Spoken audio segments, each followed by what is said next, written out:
El Salazar ofrece otra entrega de cine latinoamericano a través de las proyecciones de la red de salas digitales de Mercosur.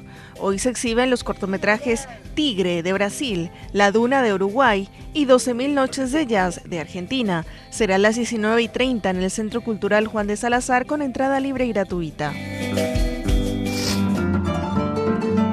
Hoy a las 19 se realiza una visita guiada a la muestra de Louis de Bocard, un fotógrafo suizo en la Triple Frontera, 1889-1956. La exposición de imágenes está abierta de lunes a jueves de 8:30 a 17 y viernes de 8:30 a 14 horas en la Galería Livio Abramo de la Embajada del Brasil con acceso libre y gratuito. El Azu Jazz, fusionado con el CCPA Jazz Festival, presenta hoy al grupo estadounidense Sweet Honey in the Rock y al coro Cuñareco Ubutú, compuesto por mujeres abaguaraní y axé que cantan a la vida y a la naturaleza. Será a las 19:30 en el Teatro Municipal de Asunción con entrada libre y gratuita.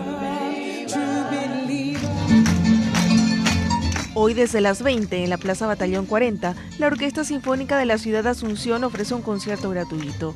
El programa incluye piezas como El Barbero de Sevilla de Rossini, Nabucco de Verdi, Voces de Primavera de Strauss, Las Alegres Quiguaverá de Moreno González y Frutos Pane y Nerendape Ayú de José Asunción Flores, entre otras. Yo creo en la plata de un mano será.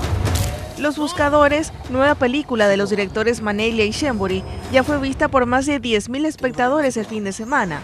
Datos preliminares de Ultracine, portal que registra la venta de tickets, indica que el filme superó a 7 cajas en la cantidad de público en el estreno, convocando a 3.139 personas el pasado jueves. ¡Julio!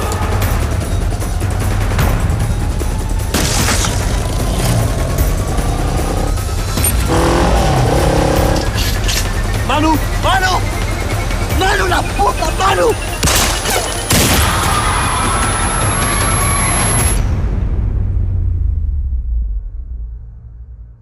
Pensá na Manu será. O jugábamos sucio, no jugábamos, entendés, nada.